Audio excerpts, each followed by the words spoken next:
Minuto na makalipas ang alas 4 ng umaga. DZRH, magandang umaga Pilipinas! Sa DZRH Radio, DZRH TV at DZRH Online.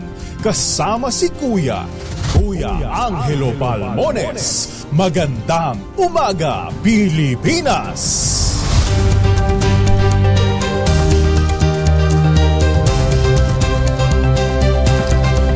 Ay, biyernes na tayo ngayon. Ako, swelday pa. Lupit ng timing, ano ha?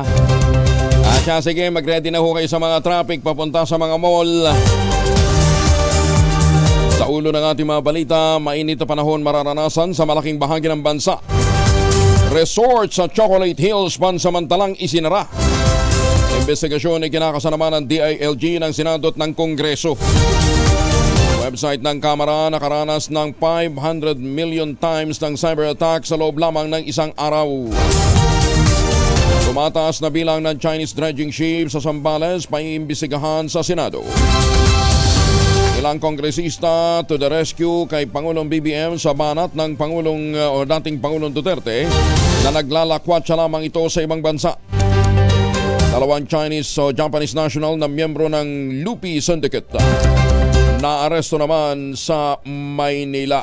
Balita, bagong impormasyon, kasama si Kuya Angelo Balmones. Magandang umaga Pilipinas! Kasama natin ang buong radyo natin FM nationwide, ang ating action radio station sa Luzon, Visayas at Mindanao. 91.7 BNFM radio sa Cebu at 94.3 FM sa Jensan. 12,000 12,000 na ang premyo ng mahiwagang tunog. Detalye ng mga balita, malaking bahagi ng bansa ang makararanas sa mainit na panahon. Inaasahan na magpapatuloy ito ngayong maghapon.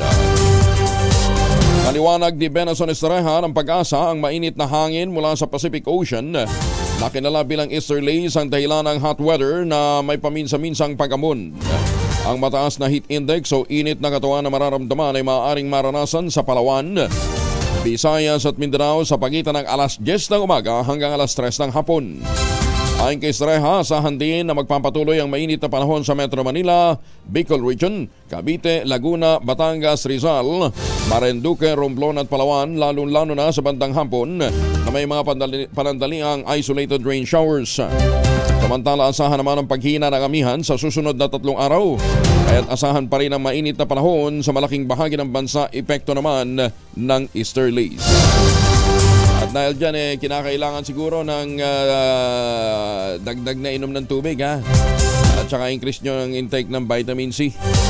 Kasi nasa transition tayo ngayon. Mapapansin ho ninyo, parang sa madaling araw may nanuno yung sipon sa inyong mga ilong, ano ha? Mabawasan naman ang National Water Resources Board ang alokasyon ng tubig sa Metro Manila simula sa Abril. Ito'y sa gitna ng patuloy na pagbaba ng antas ng tubig sa Angat Dam, epekto naman ng El Nino. Kinumpirma naman Environment Undersecretary Carlos David. Mula sa kasalukuyang 50 cubic meters per second ay gagawin na lamang na 48 cubic meter per second ang alokasyon ng Maynilad Water Services at ng Manila Water. Hanggang kahapon, alas 6 ng umaga, nasa 202.8 meters ang antas ng tubig sa Angat o mas mababa ng 19 meters kumpara noong Miyerkules na nasa 202.47 meters. Mas mababa ng 9.72 meters ang natural level ng tubig kumpara sa normal high water level na 212 meters. Isinara na ang kontrobersyal na Captain's Peak Resort sa gitna ng Chocolate Hills alinsunod sa direktiba ng Department of Environment and Natural Resources. Inanunsyo ng pamunuan ang temporary closure ng resort para umano sa maintenance at environmental preservation efforts.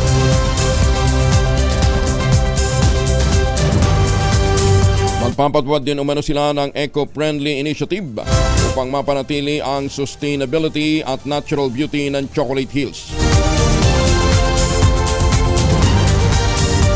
Sino hindi naligo rito? Pumasok yata hindi naligo Pero iginitama ng management na dumaan sila sa tamang proseso at nakakuha ng mga kaukulang permiso mula sa mga otoridad tulad ng DENR. Teka muna, baliktad Kahapon inamin nila wala silang ECC. Alam mo ninyo, lahat ho ng gagawing aktibidad, kahit yung paghuhukay lang ng balon, dapat kumukuha ng environmental compliance certificate para masiguro ho ninyo na yung gagawing proyekto hindi makakasira sa kalikasan. Ito, inamin ho nila eh. Wala silang ECC, so wala silang EIS. Di ba? Sa totoo lang, basic. Alam naman nila yun eh.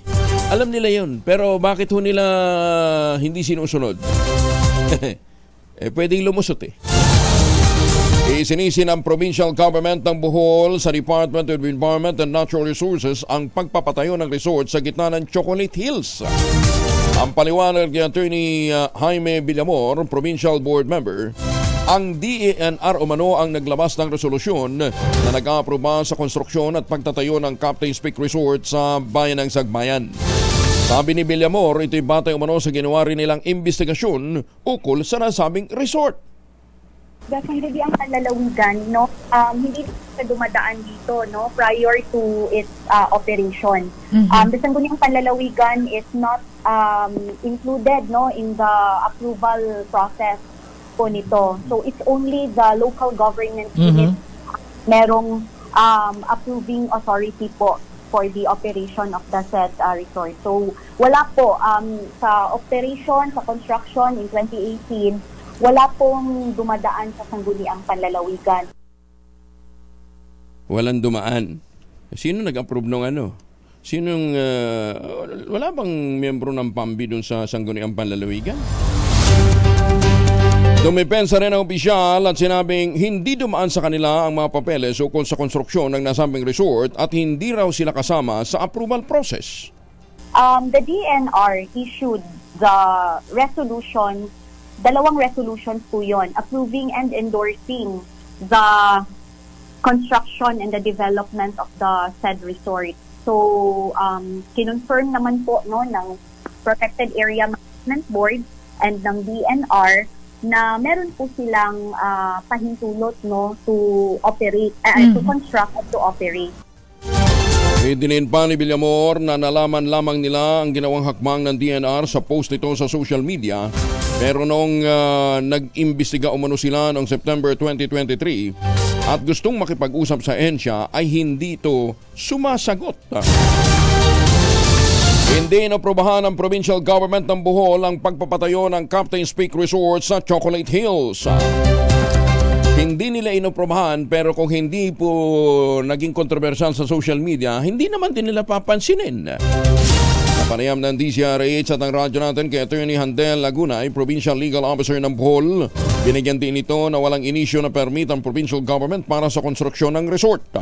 Paliwanag ni Lagunay, building permit lang ang tanging kontrolado ng Sagbayan LGU dahil ang Protected Area Management Board ng DNR Bohol ang dapat na responsable sa lahat ng development sa lugar.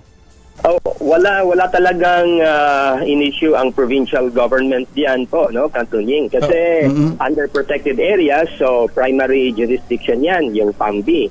At saka kung may building permit man, nasa bayan naman ng Sagbayan, no, LGU Sagbayan. Yun namang Sagbayan, hindi naman yun mag-issue siguro kung wala namang pahintulot sa PAMBI. Lahat sila ngayon nagtuturuan, di ba? Wala silang kinalaman lahat, ha? O sige, mamaya. Inaprobahan naman ng Department of Environment and Natural Resources ang application for protection of Protected Area Management Board of PAMBI clearance ng Captain's Peak Resort sa Sagbayan, Bohol. Itong inulutang ni Sagbayan Information Officer Pelito Pon kaugnay ng kontrobersyal na resort sa gitna ng Chocolate Hills. Ayon kay Pon, hindi naman nila papayagang mag-operate ang resort kung hindi ito ini-endorse ng DNR. Bukod dito, wala rin umano silang natanggap na kopya ng temporary closure order mula sa DNR noong 2023. Paliwanag pa ni Pon, kung may kopya silang natanggap, hindi na nila i-renew ang business permit ng nasabing resort. Right there and then, dapat ang DNR through PAMBI ay kung sa tingin nila may nilabag na batas, dapat hindi nila right there and then pwedeng i-prevent nila yung applications, but they endorse pa nga eh. Sa amin kasi sir, pag kompleto lang yung papel at merong PAMBI resolution, tuloy-tuloy na po yung proseso. Iniimbestigahan ng Department of the Interior and Local Government ang kontrobersyal na pagpapatayo ng resort sa gitna ng Chocolate Hills. Ayon kay Interior and Local Government Secretary Benhur Abalos Jr., aalamin nila kung may pananagutan dito ang lokal na pamahalaan. Hindihan niya magdadalawang isip ang DILG na gumawa ng legal na aksyon laban sa mga opisyal na nagpabaya sa tungkulin o sangkot sa irregularidad. Sinabi pa ni Abalos na labag sa batas ang anumang aktibidad na sumisira sa protected area tulad ng Chocolate Hills. Iniutos naman ni Speaker Ferdinand Martin Romualdez ang pagsasagawa din ng investigasyon kaugnay ng itinatayong resort sa Chocolate Hills sa Bohol, isang protected area at kabilang sa talaan ng UNESCO World Heritage Site. Sa isang pulong balitaan, sinabi ni Deputy Majority Leader for Communications at ACT-CIS Party List Representative Erwin Tulfo, hindi nagustuhan ng liderato ng Kamara ang nangyayari. Sinabi pa ni Tulfo na magpapile sila sa Lunes ng motu proprio inquiry kaugnay ng issue, lalo pa nga't ang lugar na pinagtayuan ng resort ay National Heritage. Inahalin tulad pa ng kongresista ang Captain's Peak Resort sa isang kulugo sa mukha ng tao dahil itinayo ito sa gitna ng dalawang burol na nakakasira sa view. Sinabi naman ng dating mamamahayag na gusto ni Speaker Romualdez na alamin kung sino ang mga responsable at pumayag na maipatayo at mag-operate ang resort sa Chocolate Hills. Iba talaga pagka nagiging kontrobersyal ang issue, no ha? Baka gusto nyo rin pansinin yung quarry dyan ho sa Biak na Bato sa San Miguel, Bulacan. National Heritage Site din ho yan, ha? Pansamantala daw hong natigil. Pansamantalang natigil. Ang tanong ngayon, paano yung restoration effort? Sinong sasagot niyan? Balikan, usog lang ho tayo ng konti. Atras lang tayo ng konti. Natatandaan ho ninyo yung ipinatayong exclusive Korean restaurant dyan ho sa gitna ng Talik. Matagal-tagal din nag-ooperate yun, ha? Pakita nga natin, ha?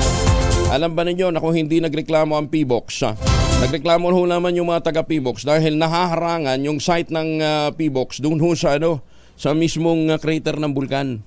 Nung nabalitaan na ng magtatayo na naman, magdadagdag na naman ng isa pang floor, napilitan na ang P-Box na humingi ng tulong. Nilapitan ho tayo ng P-Box at pinuntahan natin. Sabi ko, simple lang kaagad yung sabi ko, paano na ipatayo yan dyan? Violation yan ng water code. Sa water code po ng Pilipinas, sinasabi walang anumang permanent structure na pwedeng itayo sa gitna ng anumang body of water. Tingnan ho ninyo yung mga paligid nyo dyan. Baka ho yung mga lawa nyo dyan. May mga nakatayo na rin ho mga building. O kaya may mga resort na rin. Ano, ha? Alam ba nyo yung restaurant na yan? Ang may-ari niyan ay Koreano at ang pwede lang pumasok dyan ay mga Koreano. Sa awa ng Diyos. Dahil sabi nga natin, squatter to lintek na ito, nag-ooperate ng 4 na taon, ni walang building permit, ni walang business permit, ano ha? Ang permit lang yan ang galing ho sa mga Herodes na mga hinayupak na mga opisyal, ano ha? Dinademolish. Pero alam mo, bago namin mademolish, ano ha? Sabi ng isang congressman, tumawag pa sa akin Angelo, inaanak ko yung may-ari niyan Sinagit ko si congressman. Inaanak mo pala. Ba't hindi mo pagsabihin illegal yung kanyang ginagawa? Di ba? Ngayon nyo sasabihin, wala kayong alam. Ano kayo, bulag? Di ba? Siguro kung kami na hindi naman napupunta sa Chocolate Hills dahil nga sa nagkaroon ng pandemic, ano ha? Tsaka medyo mahal din pamasahe papunta ron. Hindi namin alam. Pero barangay official, provincial official, tapos magtuturoan kayo ngayon, hindi kami nag-approve niyan. Ugok! Kung hindi kayo nag-approve niyan, di ba? Di ba, obligasyon nyo na, hindi naman pwede sabihin, hindi namin alam Protected area yan. Sa tagal-tagal ng panahon, alam nyo, protected area yan. Bakit hindi ho ninyo iniisip kung ano yung pwedeng maging violation? Di ba? Kung magtuturoan pa ba naman tayo? Ewan ko sa inyo. Basta ang malinaw dyan, may mga nagpabaya na dapat managot sa batas. Ngayon, ang tanong natin, ito lang bang Chocolate Hills ang may problema? Hindi po. Hindi po. DNR, hindi po. Pumunta ho kayo ng Mount Apo. Protected area rin, ha? Mount Apo Protected Area Landscape. Ayan, ha?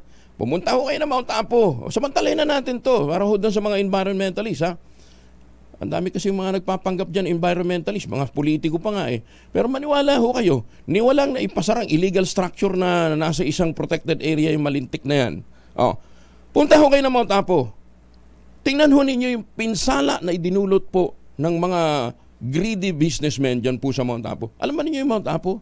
Malapit ka na yung sagingan, malapit na umakyat doon sa tuktok. Protected area yan ha. Pero sangkaterba po ang mga naglalakihang mga resort at mga private properties. Hindi ko naintindihan paano kaya natituluhan yan. Ay, nakamaniwala ko ngayon. Ang malungkot dyan, marami ho doon sa mga negosyante yung nag-ooperate doon, hindi naman na magbabayad ng tax eh. Kanino sila magbabayad ng tax? BIR, wala nga silang permit mag-ooperate doon eh. Kanino sila nagbabayad ng tax? Kay congressman, kay mayor, kay kapitan. Magdiretsahan na lang ho tayo, di ba? Ilang politiko kaya ang may-ari ng mga mamahaling resort at mga malalaking bahay dyan ho sa Mount Apo Protected Area? Na DNR, pakipasyalan nyo para makita ho ninyo kung ano yung pinsalang ginagawa din sa iba pang mga protected area. Alam ho ninyo yung problema? Yung kalokohan naman yung sinasabi nila may pondong PAMBI. Baryang-barya ho.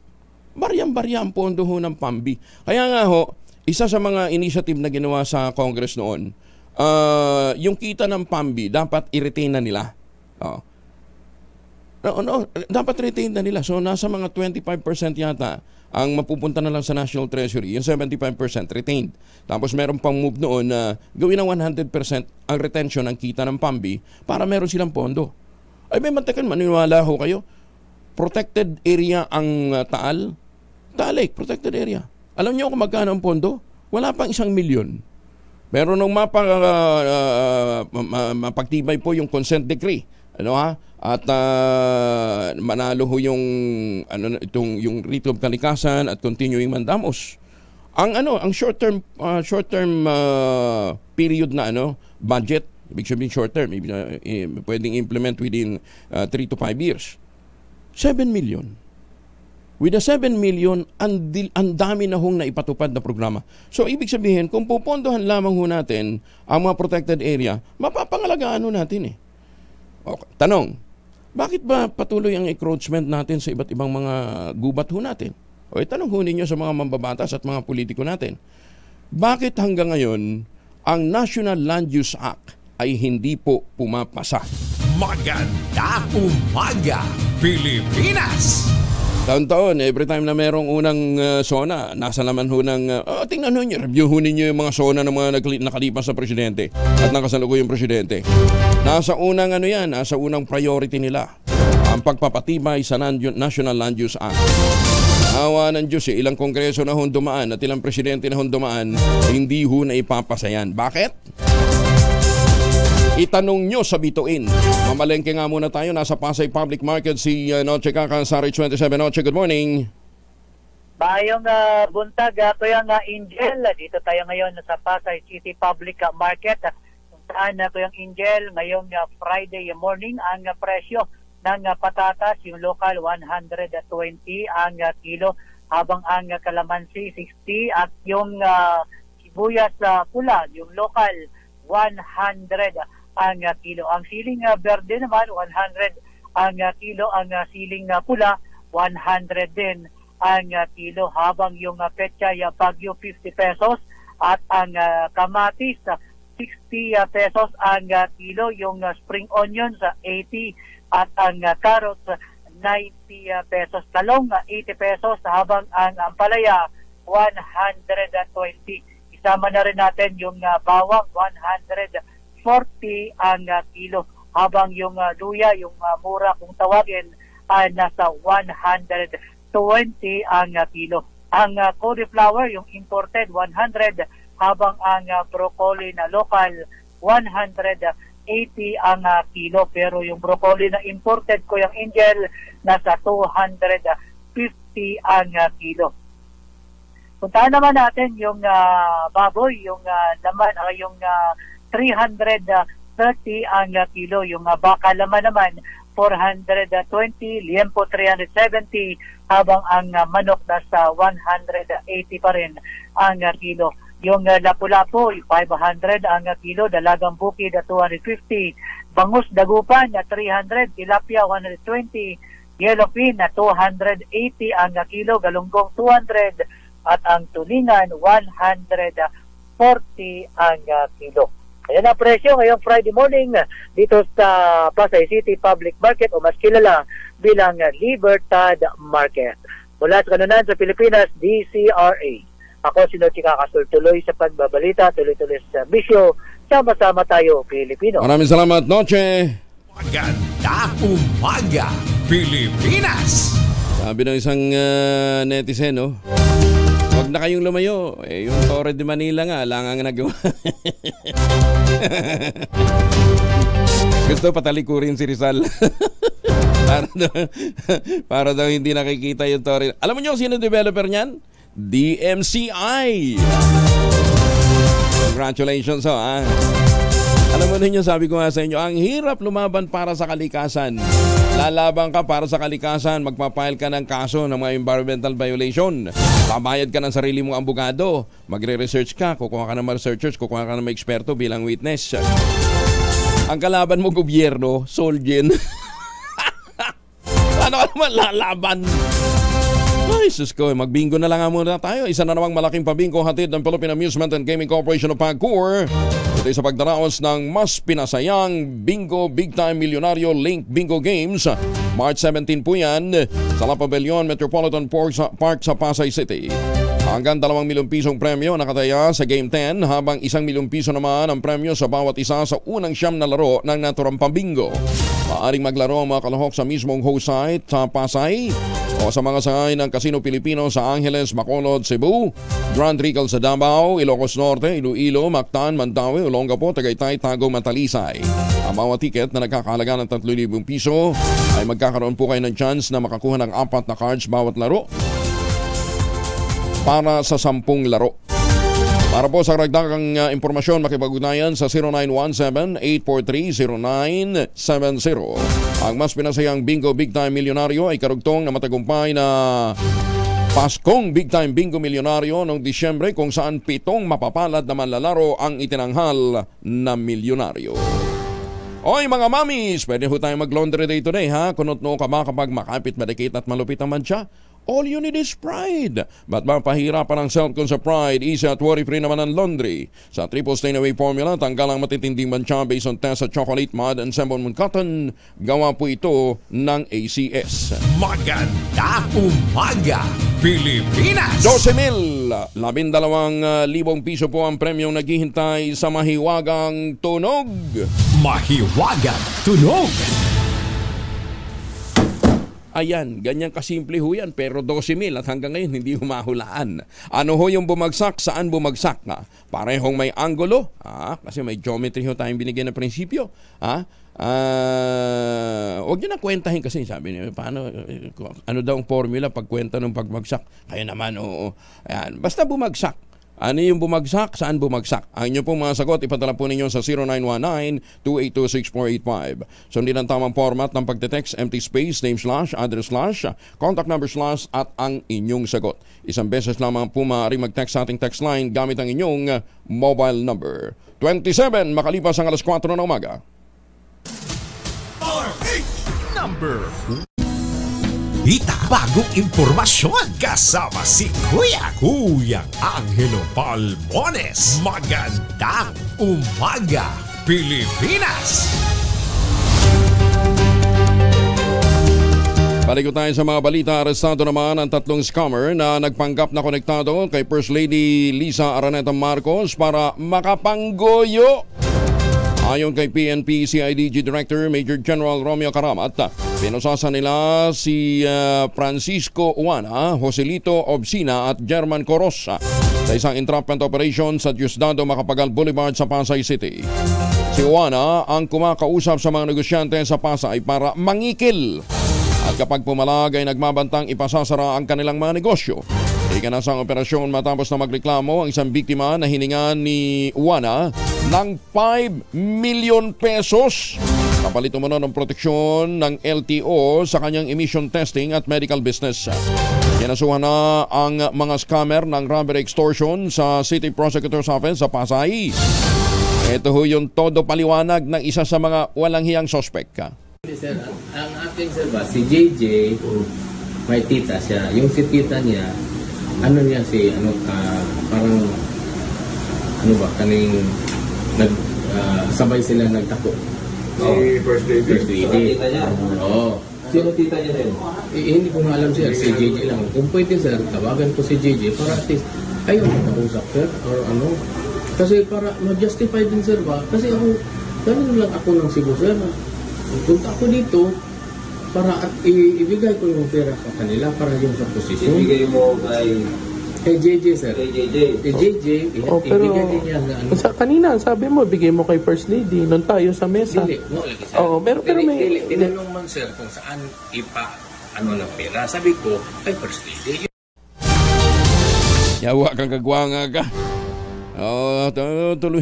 Tuluyan niya yan. Ang dami hong ganyan. Lalong-lalo na sa mga appointment. Kinundi na naman ni House Deputy Majority Leader at Iloilo First District Representative Janet Garin ang naging pahayag ni dating Biliran Representative Glenn Chong na sasampalin ito sa First Lady Lisa Araneta Marcos. Ayon kay Garin, isa itong masamang asal at pagpapakita ng mababang pagtingin sa mga kababaihan na nataon pang ginawa sa pagdiriwang ng International Women's Month.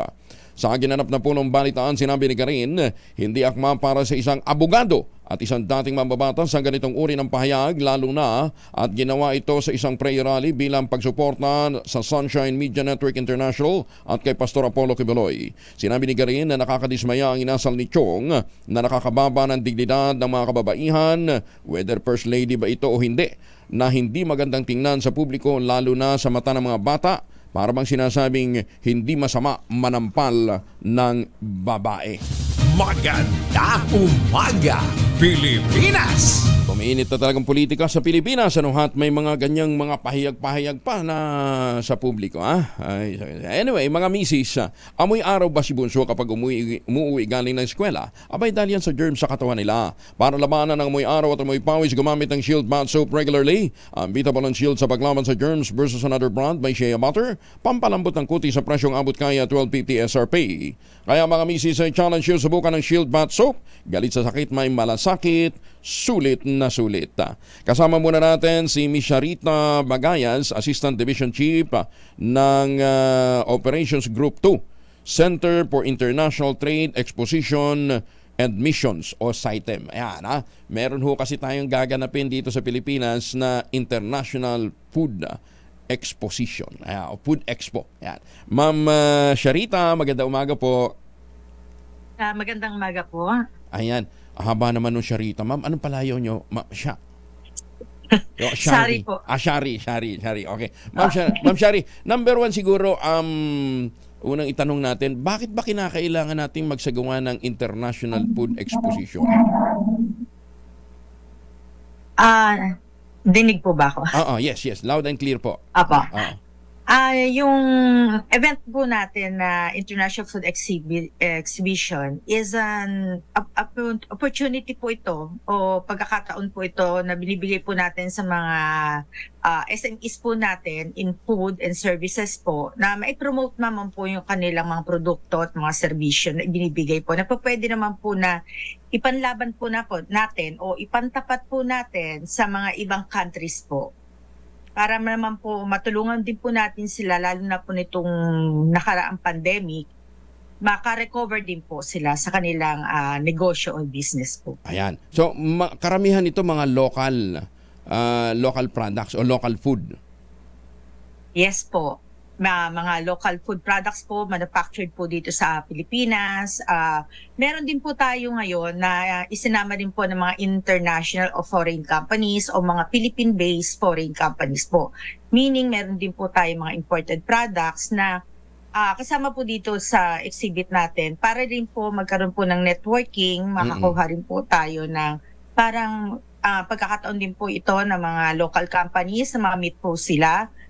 Para makita rin po nila kung ano po yung estado o yung mga packaging o ano po yung produkto ng mga ibang countries po natin na lalo na po yung mga kakumpetensya po natin sa export market. Okay. Ma'am, pang ilang IPEX na ho ito?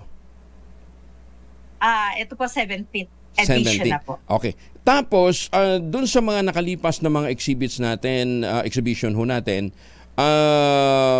gaano karami yung nakapag-export na ng mga produkto ho nila or kaya lumaki ang kanilang negosyo matapos na sumama sila sa IPEX?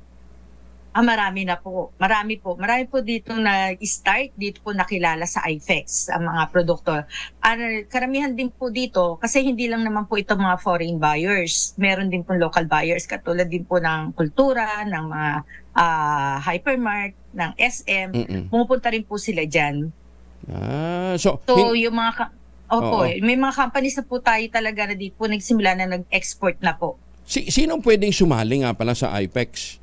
Kailangan medium scale ka na ba o anong level na pwede mong isali? Actually po sir, lahat naman po pwede pong sumali dito. Basta lang po mayroon po tayong mga required documents, katulad po siyempre ng mga mayor's permit, ng BIR. Lalo na po kasi food ito. So kailangan po natin ng certification or registration ng FDA. At least yun para masiguro natin na from end to end compliant ho sa mga regulasyon, ano ha. So ma'am, kailan nga ito? Kailan ito? Sa World Trade Center ito gaganapin, di ba? Dito sa Pasay? Opo. Okay. Opo, sa May 10 to 12 po. May 10 to 12 ba? Kala ko next month na ito. May 10 to 12. So pwede pang yung mga gustong sumali, pwede pa? Pwede pa naman po. Pwede pa naman sila. Lalo na po kung bago pa lang po yung produkto nila, basta lang po yun. Meron lang po silang FDA requirements po natin. Kasi yun din po hinahanap ng mga buyers. Saka assurance din po sa mga mamimili natin na safe po talaga yung mga pinopromote nating produkto. Ayan, may nakita ko dito sa picture, buko pa yata ito. Pwede mga pastillas.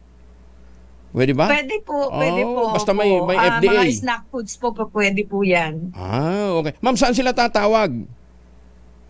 Pwede po silang tumawag sa SITEM sa 8831-2201, local 228. O pwede rin naman po kaming i-message. Meron din po akong number. So, bigay ko na lang din Please, po. It's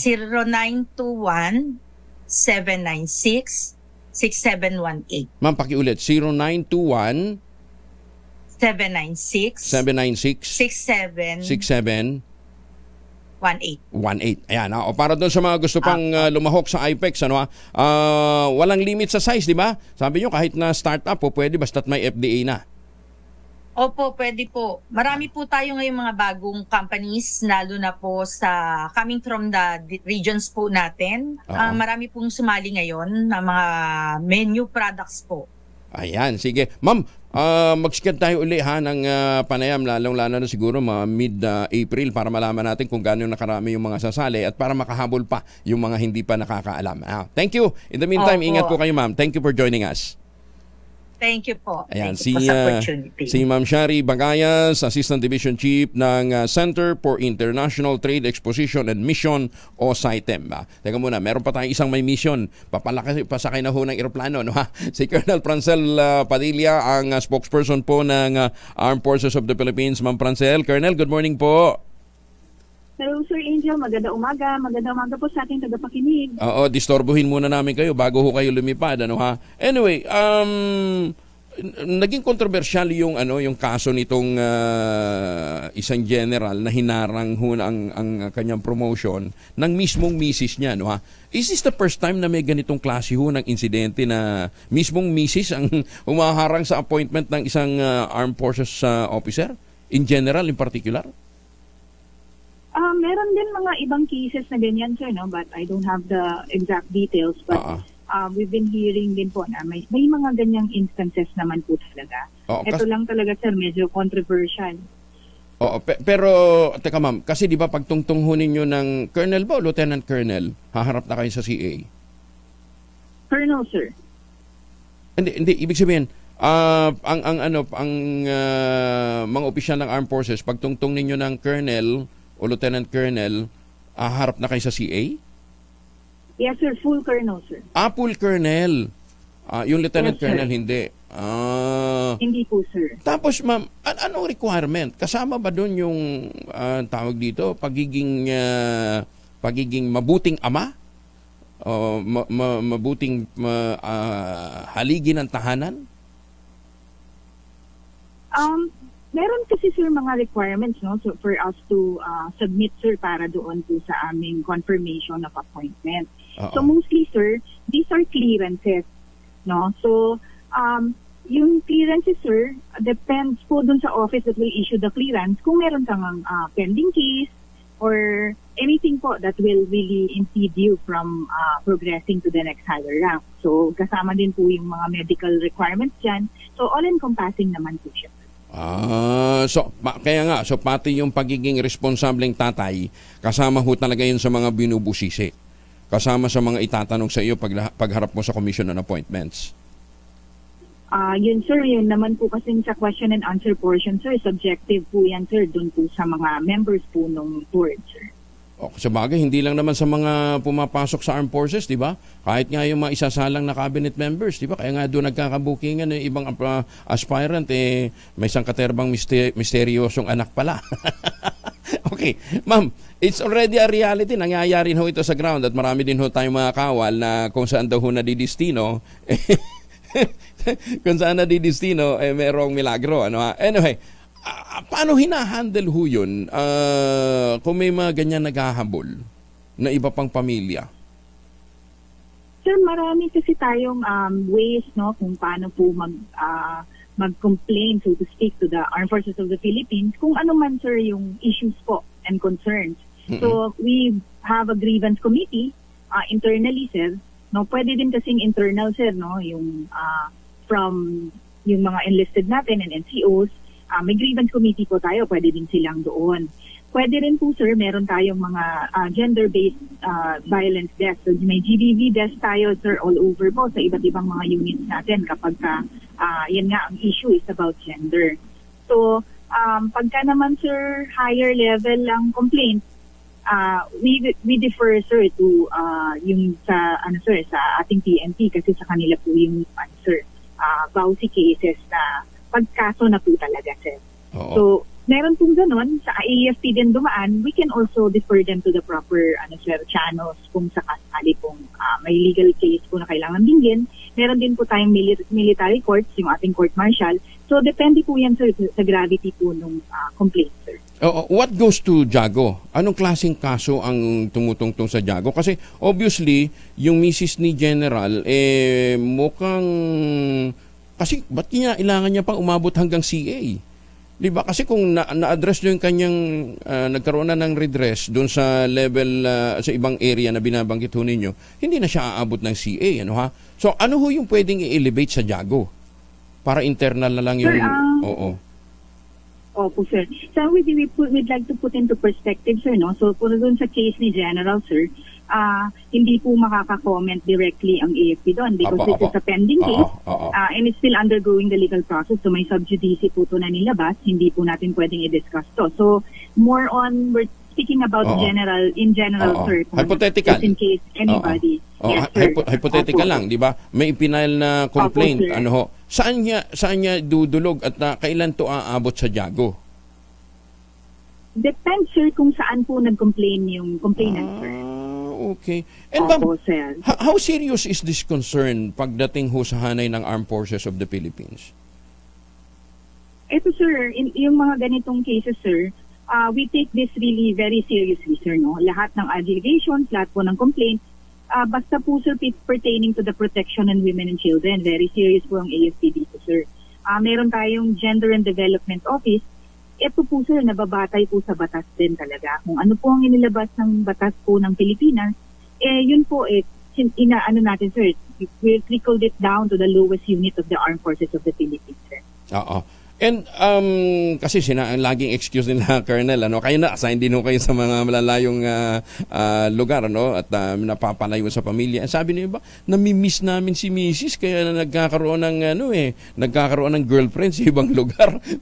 Gaano ba katagal ang deployment kasi? Gaano kahaba yung assignment nila sa isang lugar para hindi sila maging philandering? Sir, sa atin, sir, meron naman po tayong mga mechanisms yan. No? Meron po tayong tinatawag na rest and recreation. So, every 3 months, sir, of deployment, meron po tayong 15 days na rest and recreation na R&R. Tsaka ngayon kasi, sir, because of our digitalization, napakadali na rin po talagang, makipag-usap sa ating mga pamilya. Nandiyan na yung mga video calls, diba, sir? And every day, sir, pwede naman silang mag-video calls if ever. Nagbibigay din po tayo, sir, ng mga mechanisms for our troops to be able to talk to their families. So, yan nga, sir, yung mga malalayo natin ngayon, may Starlink connectivity na sila. So, hindi na po katulad dati, sir, na talagang wala pong contact with the families pagka nasa malalayong lugar. So, 3 months lang pala. After 3 months, pwede silang umuwi? Ng 15 days, yes, sir. Oh, for 15 days. Okay. Practice ho yan hanggang ngayon? Yes, sir. Sir, it's a privilege po. And kahit nasa bundok ka naka-assign, you're allowed na makauwi ng 15 days after 3 months of deployment? Yes, sir. Opo, sir. Opo, sir. O, doon ho sa mga misis na ini-excuse ni Mr. ni Sarge na hindi siya makauwi dahil hindi siya pinawayagan. Hindi pala totoo yun. Yes, sir. Pero ano naman yun, sir? It's a privilege po. It's a privilege. It's a privilege, not a right. Opo, it's not a right. So, yung pong sundalo, mag-a-apply pa rin for rest and recreation subject po to approval ng commander ng unit. So pwede pala talagang i-disapprove. Kung halimbawa, nataon yung kanyang pag-request na nasa sila, red alert. Hindi talaga papayagan. Opo, sir. Yun. At least, Opo, sir. mabuti niliwanag niya, ma'am. Opo, sir. Pagiging sundalo kasi, sir, it's a 24/7 job. Kahit po nasa RNR ka, sir, pwede ka rin pong i-recall back to the unit kung talagang mag-red alert, pwede po yung i-recall, sir. Okay. Ma'am, would you know kung gaano karami naman ang reklamo as to battering, yung mga pananakit sa mga asawa, ang tawag dito, yung financial harassment, mga ganon? I do not have the exact numbers, sir, no? But ito naman, sir, it's winding down through the years kasi yun nga, sir, no, yung mga mechanisms natin with our gender-based violence desk, yung GAD natin talaga, sir, we try to tickle it down to the pinakamababang units natin. So, yun na rin, sir, even sa ground, yung mga commanders natin, sir, are very particular po in terms of sir, enforcement of laws and rules and regulations kapag ka gender-based violence po ang pinag-uusapan sa ating organization. Ayan. Mas maniniwala kami pagka lady official ang nagsasabi na ito ho'y natutugunan. Siyempre, may mga bias sa sabihin, siyempre, lalaki si General, lalaki si Colonel, siyempre, mapaliwanag niya. Pero ang sinasabi ho ninyo, Colonel Francel, itong ganitong klase ng mga concerns hindi naman kinukonsente sa hanay ng Armed Forces of the Philippines. Hindi, sir, no, ang sandatahang lakas po, sir, we do not tolerate any form of abuse. Sa mismong personnel namin, sir, continuous po yan, yung mga seminars namin, yung mga TINE po ang tawag namin, no, everyday talagang nire-remind po yan ng ating mga SM and sir, doing formations. We remind them of sir, strong social and family values, no? So we are pointing into sir, na our soldiers should know how to treat everyone with respect, with kindness, especially, sir, sa ating mga pamilya as we perform our respective duties. Actually, sir, sa ground, kahit nga yung sa side ko, sir, when I was battalion commander, kahit na nakipag-amicable settlement, sir, we make sure po na meron pa ring papel so that we have in record na meron pong ganong insidente. So, hindi po talaga namin pinapayagang hindi na makalusot ang mga ganitong mga instances. Colonel, naitatanong ko ho yun dahil Women's Month ngayon. Paano ho naman yung si Sarge na ginugulpi ni Mrs.? O kaya, inaandan. Siyempre, yung mga yun, ayaw, macho di ba? Yes, sir. Matapang, matikas, di ba? Hindi lalabas siya na siya itakusa. Paano ho naman yun? Yes, sir. Opo, ang GBV desk natin, sir, hindi lang po siya para po sa kababaihan, sir. Kaya nga po siya tinawag na gender-based violence desk. Kahit ano pong kasarian, sir, pwede pong mag-complain doon. At pakikinggan po siya, sir. Ma'am, may nag-complain na lalaki?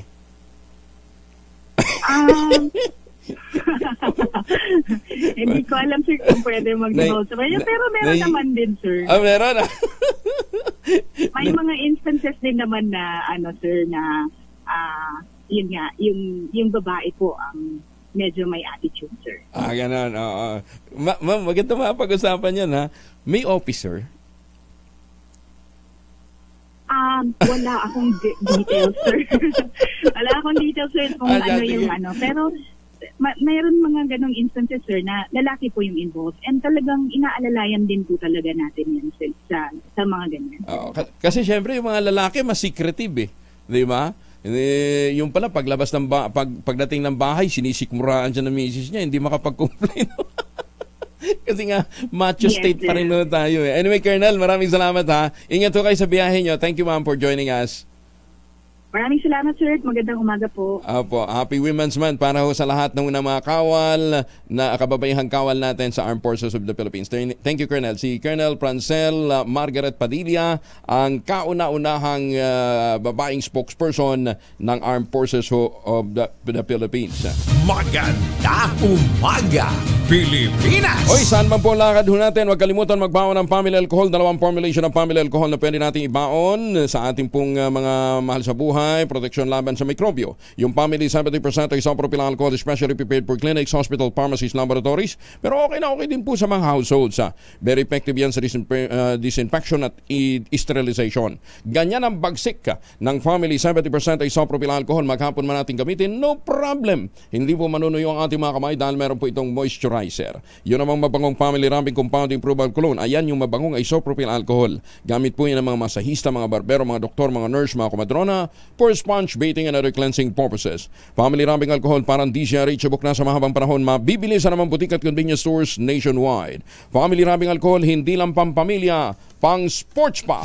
Maganda umaga, Pilipinas! May nag-text sa akin isang kaibigan nating sundalo.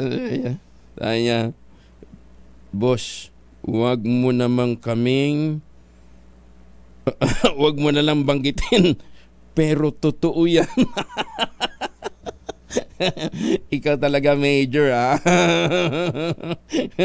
Nasisikmuraan ka rin pala, ha? Maganda umaga, Pilipinas! Driver ng mayor ng San Isidro tinambangan ng hindi pa kilalang suspect. Nakaligtas naman, ito po'y sa Alang-Alang, Leyte. Detalye na balita mula kay Jimmy Angay-Angay, RH32, maupay nga agad, Jimmy. Driver ng alkalde sa San Isidro, Leyte, sugatan matapos maambus ng hindi kilalang mga suspect mga alas 3:10 kahapon sa barangay Dapdap, Alang-Alang, Leyte. Kilala ng PNP ang biktima, si Ranel Batiker Riubal alias Nil, 44 anyos, residente ng barangay Linaw, San Isidro, Leyte. Di naman tamaan si Carlo Iman Paligi alias Errol, 44 anyos, may asawa ng Dadja Dacus, San Isidro, Leyte. Ang mga suspect nakasakay sa Navara pickup na gray ang kulay, walang hindi na-identify ng plate number. Sa investigasyon ng PNP sa pamamagitan ng Chief of Police Major Joshua Bin Chiquillo ng Alang-Alang PNP, mga biktima nagbibiyahe galing barangay Dapdap, Alang-Alang, Leyte papuntang bayan ng Alang-Alang. Nakasakay ng Toyota pickup ng tambangan ng mga suspect at pinagbabaril. Tinamaan si Neil sa may likod na bahagi ng katawan. Isinugod ang biktima sa RHU Alang-Alang, samantalang suspect tumakas sa papuntang direksyon sa bayan ng Santa Fe, Leyte. Sa kasalukuyan patuloy nag-iimbestiga ang mga kapulisan. Mula sa Action Radio Tacloban, ito si RH32 Jimmy Angay-Angay. Tuloy-tuloy sa balita, tuloy-tuloy sa serbisyo. Sama-sama tayo, Pilipino. Daghang salamat, Jimmy. Samantala, matagumpay na naharang ng Kamara ang 5,441.66 million distributed denial of service o DDoS attack sa website nito noong Miyerkules sa pamamagitan ng Cloudflare Service. Kinumpirma ito ni House Secretary General Reginald Reggie Velasco at naranasan ito sa pagitan ng alas 8 ng umaga hanggang alas 9 ng umaga noong March 13. Natukoy na ang 53.72 million DDoS attack ay galing sa Indonesia, Amerika, Colombia, India at Russian Federation. Ganman inamin ni Velasco na duda sila dahil maaaring gumamit lamang ng virtual private network ang mga hacker para itago ang kanilang tunay na kinaroroonan o lokasyon. Layunin ng DDoS attack na maparalisa ang target itong website upang hindi mabuksan ng gustong gumamit. Dahil dito nananawagan si Velasco sa Department of Information and Communication Technology, imbestigahan ang naturang insidente.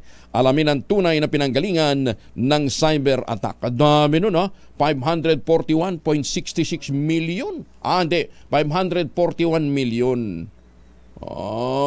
Sumobra pala ng 4. Ayan, edit natin. Ayan, 541 million lang. Kasi kung may isa pa doon, billion yun. 541 million. Ayan, ang cyber attack na. Pero ang dami pa rin, ha? Kahit na kung ano man yung figure na natin. Bakit? Anong meron ho sa Congress na gustong i-hack nitong mga walang yan to? Magandang umaga, Pilipinas! Pero kung gusto nilang malaman kung magkano ang tangerine chocolate, hindi nila kinakailangan mag-hack. Mag-text lang kayo. 0919-095593 0919-095-5935. Yan, baka magkamali ho tayo.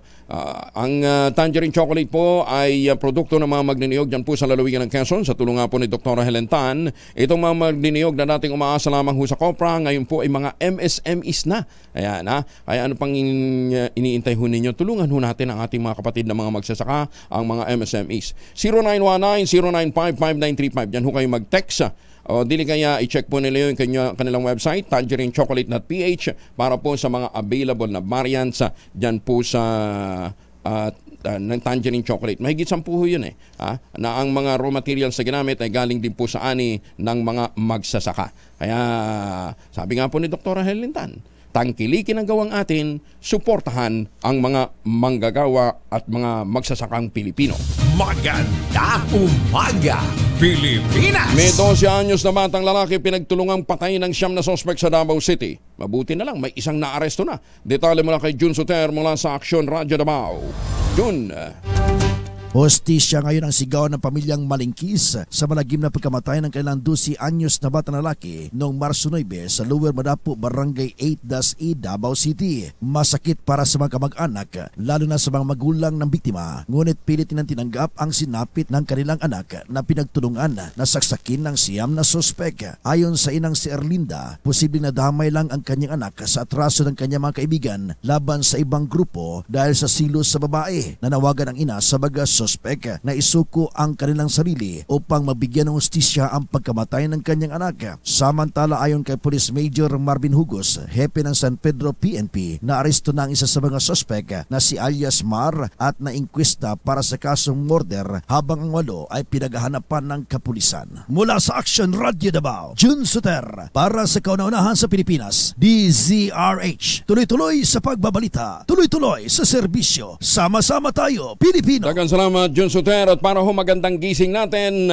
maganda dapat ang ating tulog. Tumutulong po ang Ultabayo, ang kauna-unahang postbiotic food supplement para magkaroon ho tayo ng magandang tulog.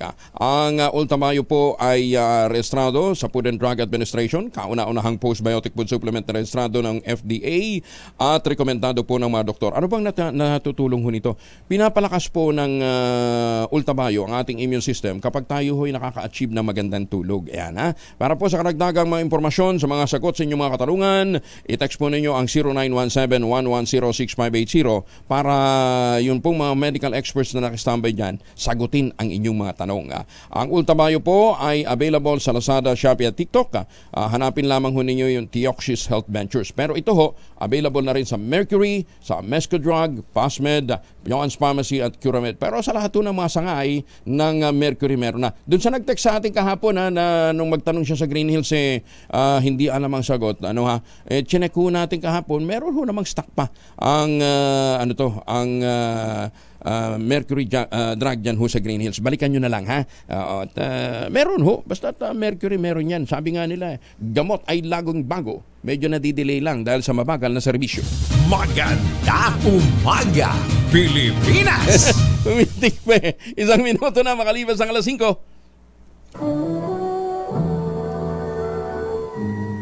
Kauna-unahan sa Pilipinas. NBC Manila Broadcasting Company.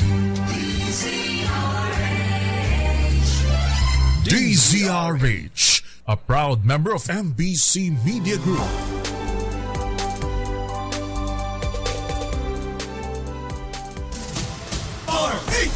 Number 1, Kuya Angelo Palmones. Magandang umaga, Pilipinas. Oy, doon sa mga may problema sa kanilang kidney ha. Tsaka sino nga ba yung potensyal na magkaroon ng problema sa kidney? Antabayanan po ninyo yung magiging talakayan natin dyan ha. Si Dan Villamil muna mula sa Pag-asa. Alamin ho natin kung magiging maalinsangan bang ating maghapon. Katulad na binabanggit natin kanina. Malay nyo, biglang nagbago. Ano ha? May nagmagic. Dan, magandang umaga. Magandang umaga Sir Angelo at sa ating mga tagapakinig dito sa DZRH. Makakaranas pa rin tayo ng pag-ulan sa ilang bahagi na ating bansa. Dulot pa rin yan ng shoreline o yung salubungan ng mainit at malamig na hangin dito sa mga lugar ng Aurora, Quezon at sa Camarines Norte. Dahil naman sa northeast monsoon o yung malamig na hanging amihan na umiiral dito sa northern at central Luzon, ay makakaranas rin tayo ng mga kaulapan na may mahihinang pag-ulan sa mga lalawigan naman ng Batanes at Cagayan. Sa nalalabing bahagi ng Hilaga at Gitnang Luzon, sa mga rehiyon niya ng Ilocos Region, Cordillera, at sa nalalabing bahagi ng Central Luzon at Cagayan Valley, asahan natin itong maaliwalas sa panahon na may tsansa ng mahihinang pag-ulan o pag-ambon. Sa Metro Manila at sa nalalabing bahagi naman ng ating bansa, ay fair weather conditions sa ating inaasahan, mainit at maalinsangan pagsapit ng hapon. May chance rin tayo ng isolated rain showers or localized thunderstorms. Agwat na temperatura sa Metro Manila ngayong araw, posible maglaro mula 23 to 32 degrees Celsius. 14 to 23 degrees sa Baguio City at 24 to 30 degrees Celsius sa Legazpi City. Sa kalagayan nating karagatan, walang gale warning na nakataas sa anumang baybay na ating kapulaan, ngunit iba yung pag-iingat pa rin sa ating mga kababayan na maglalayag, particular na sa mga dagat baybayin, itong northern at eastern sections ng ating bansa dahil posible pa rin tayong makaranas dyan na katamtaman hanggang sa maalong karagatan. Dan, yes, marami magsiswimming weekend eh. Kumusta ang temperature level natin dito sa may bandang Batangas? Diyan, dadayuhin yan eh. Well, dito po sa Batangas po, yung temperature forecast po natin over the weekend, posible pong pumalo hanggang 32 degrees Celsius yung ating maximum temperature. Usually po ito naitatala natin pagsapit ng tanghali hanggang sa hapon. Edi basta wag mo nagpaabot ng alas 10. Diba? Tsaka magbaon ng sunblock. Para masiguro natin. Thank you, Dan. Maraming salamat. Maraming salamat po, mga umaga. Si Dan Villamil mula po sa Pag-asa. So, halip na pumunta ho kayo ng Chocolate Hills para doon kayo mag-swimming, magtyaga na lang muna tayo sa Newban Beach. Libre pa. Doon kahit hindi ka mag-two-piece, okay lang. Mag-nude ka doon sa Newban Beach, okay lang. Wala ho kapitbahay makikialam. Maganda umaga, Pilipinas! Oy, pero kung amenities ang habol ho ninyo sa mga subdivision, puntahan ho nito yung mga proyekto ho ng Westchester Realty dyan po sa Central Luzon. Yung Sibera Mabalacat, Sibera Bacolor at saka sa Mira. Ayan, ha? Nako, ang gaganda ho ng kanilang mga amenities. Meron hong mga swimming pool. Nandun na rin ho yung palengke, simbahan, eskwelahan. Kaya kung init ho inyong pinoproblema, hindi ho kayo masyado maiinitan dahil konting lakad lang. Nandun na ho, pati munisipyo. Ano pang iniintay ho ninyo? Ito pa rin ang pangarap na magkaroon ng sariling bahay sa presyong abot kaya. Makipag-ugnayan sa 0996-501-5555 o 0947-434-5555. Take out ng Pag-ibig Housing Loan after 7 days ng approval. Ito na ho yung pinakamurang ready for occupancy unit sa housing industry with easiest term, 5% lamang ang down payment. Pwede pang gives. At kung ngayon ho kayo magpapareserve, pangarap nyo pumunta ng Sakura. Ayan, 342. Ang inyong pwedeng madali papuntang Japan at iba pang Asian destination kung saan papalaring tumama ang inyong dart. Kaya bago ho magpa-reserve, mag-practice na munang mag-dart. 0996-501-5555 at 0947-434-5555. Pa-reserve na ho kayo para makabiyahe ng libre. May lipat bahay pa after 7 days ng take-out ng Pag-ibig Housing Loan. Maganda umaga, Pilipinas! Dahil po it's Friday, yuhuu! Ang DZRH at mas malakas ang stickering team na nasa may Quirino Grandstand sa harap po ng Ermita Police Station. Kaya sa mga may sasakyan dyan, magpadikit po ng DZRH sticker, takbo na dito sa nabanggit nating lokasyon at manalo ng 1,000 piso at grocery bag ng DZRH. Maya-maya po, pupuntahan natin ang lokasyon na yan ni Sherwin Alparo. Maganda umaga, Pilipinas! Si Brian Posadas muna mula po sa Philippine Foundation for Vaccination at Philippine Pharmacists Association kasama na ho natin. Ano? Ang pag-uusapan ho natin ay may kinalaman sa kidney. Ang problema po ng chronic kidney disease o CKD sa Pilipinas ay isa sa pinakaseryoso at na actually lumalala pa. Noong 2021, tinatayang nasa 7 million na mga Pilipino ang nagdurusa sa chronic kidney disease. At may isang Pilipino na nagkakasakit bawat oras. Ganun katindi yung problema na ito. Ang kondisyong ito ay naging ika-4 na pinakakaraniwang sanhi ng kamatayan sa bansa noong 2019 kasunod ng ischemic heart disease, stroke at lower respiratory infection. Ang diabetes at hypertension ang dalawa sa pinakamalaking sanhi ng CKD sa buong bansa. Ang maagang yugto ng CKD ay walang sintomas, ngunit maaari itong ma-detect sa pamamagitan ng serum creatinine exam na sumusukat sa paggana ng bato depende sa edad ng isang tao. Ayan. Sir Brian, magandang umaga sa iyo. Kumusta ka na? Good morning, Kong, at good morning ulit sa mga taga-pakinig natin at nanonood sa DZRH. Ayan, ikaw talagang authority kang magsalita dito dahil sinabi mo naman, ikaw merong diabetes, ano ha? Pero controlled. Una, correct, ano ba papel ni kidney sa katawan? Okay, kung ang kidney kasi, kami as mga pharmacists, kasama yan talaga sa inaaral namin, yung kidney function. Because yung mga gamot na iniinom natin, it also passes through the kidney. So basically, yung kidney natin, ang role nito, is responsible on the filtration, yung pag-filter ng waste products natin mula sa dugo, yung pag-regulate ng blood pressure, yung electrolyte balance natin, yung production of red blood cells. Critical to sa pag-maintain ng homeostasis natin, yung stable yung kondisyon ng internal environment ng katawan natin. Kanina nabanggit ko, Kong, mabilis lang. Kami mga pharmacists, madalas tinitignan din namin ang kidney function, lalo na pag marami na siyang gamot na iniinom. Kasi delikado kapag ang pasyente may chronic kidney disease, yung sa gamot kasi, Kong, ang tinatawag namin dyan, pag iniinom mo yan, meron tayong tinatawag na effective dose, merong toxic dose. Pag medyo naparami ka, na-reach mo yung toxic dose level sa katawan mo, hindi na magiging, makakasama na yung mga maintenance na gamot na iniinom natin.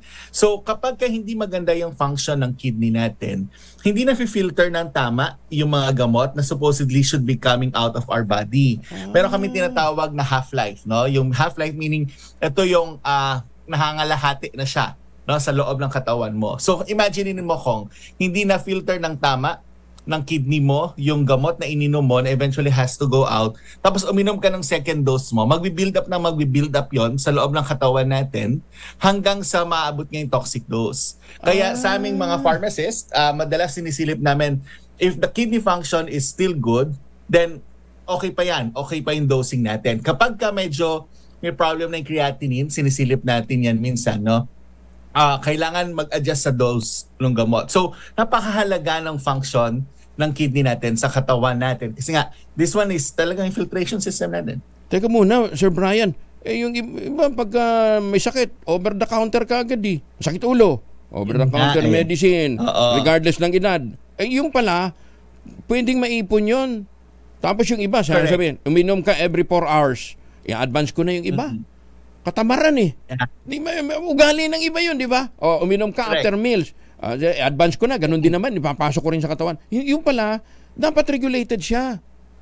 Correct. Kailangan alam nila kung kailan nila iinumin. Kasi, kaya nga sa doctors, usually pag nire-reseta yan, every 6 hours, every 8 hours, morning at PM. May mga iba tayong kababayan na gagawin, sasabay-sabayin yan sa umaga.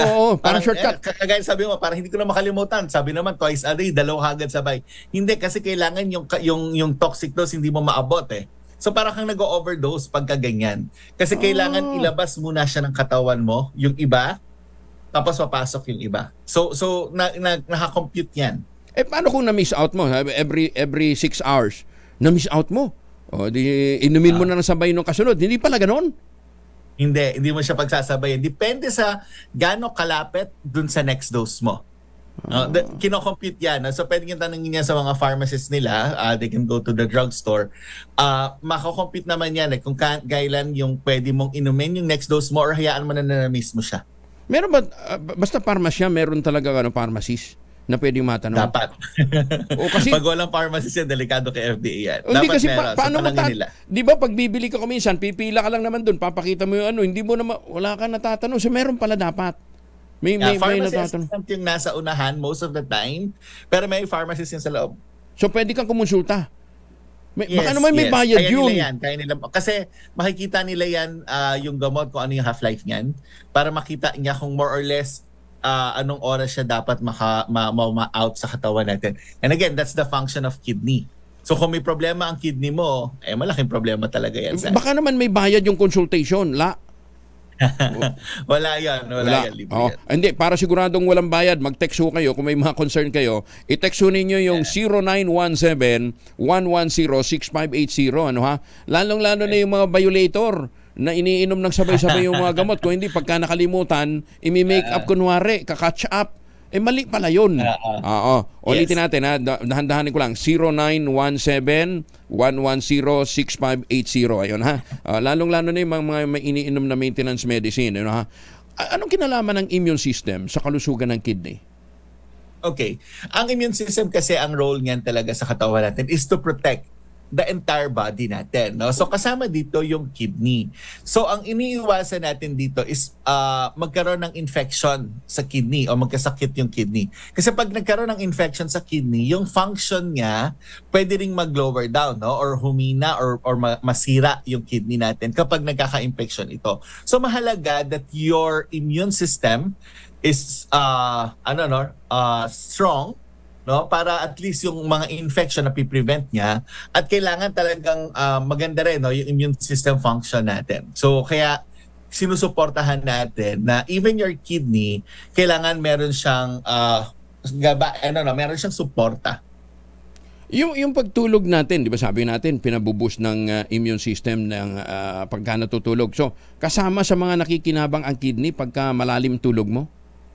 Yes, pag malalim ang tulog mo, kagaya nga na sinasabi namin, no, for the previous interviews natin, when you have a good sleep kasi, your body can recover. No? So, kumbaga, pag maganda tulog mo, your body has the opportunity and even your organs has the opportunity to really recover from the stress na pinagdaanan niya sa buong maghapon, no? Plus the fact that, again, connected talaga yan Pag sinabi nating magandang tulog, yung quality sleep, tsaka yung immune system. It's always connected. So kapag magandang sleep mo, quality, strengthen yung immune system natin. Alam mo naman ang lifestyle ngayon dahil sa mga bagong gadget, di ba? Hindi mo na napapansin. Alauna na pala. Uy, saka ka maghahabol. Di ba? Baguhin ho ninyo yan.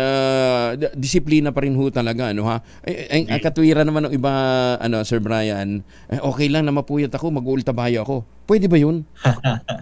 Well, kailangan pa rin talaga nasusunod natin yung oras. Merong sleep cycle kasi tayo no? So, makakatulong ang ultabayo in providing good quality sleep. But it should not be an excuse na hindi ka na matulog sa tamang oras. Hindi gawing habit na magpupuyat kasi total may ultabayo.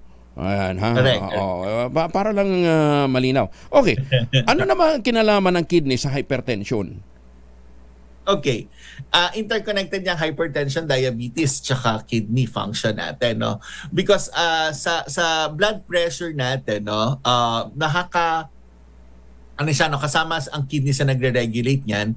Merong hormone na nire-release yan that controls that helps in the blood pressure function, no, like in the balancing the blood pressure. But we also have to understand ang hypertension kasi pag mataas yung pressure ng dugo mo nung pagbomba ng dugo, nada-damage even yung micro blood vessels natin in your kidney.